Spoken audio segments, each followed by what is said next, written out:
Balak mo bang tumakbo sa Barangay at Sangguniang Kabataan Election 2026? Basahin muna to bago ka magdesisyon.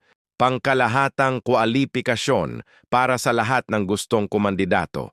Dapat ay Pilipino, rehistradong botante sa barangay, 1 taon na naninirahan sa barangay, marunong bumasa at sumulat, walang diskwalipikasyon sa batas. Para sa barangay officials, kapitan at kagawad. 18 taong gulang pataas. Hindi pa 3 sunod-sunod na termino sa parehong posisyon.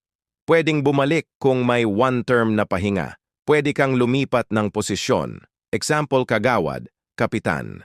Para sa Sangguniang Kabataan, SK, edad 18 to 24 taong gulang. Rehistradong SK voter 1 termino lang. Once SK official ka na, bawal na ulit sa parehong posisyon. Disqualified. Kung may final conviction, 18 months na kulong, lumabag sa COMELEC rules, may perpetual disqualification, MG requirements sa COC Certificate of Candidacy, valid ID proof of residency, voter's record oath, panunumpa. Reminders. Sundin ang schedule ng COMELEC. Iwasan ang premature campaigning. Kilalanin ang responsibilidad bago tumakbo. Handa ka na bang magsilbi? O may kakilala kang dapat tumakbo? Tag mo na yan sa comment section.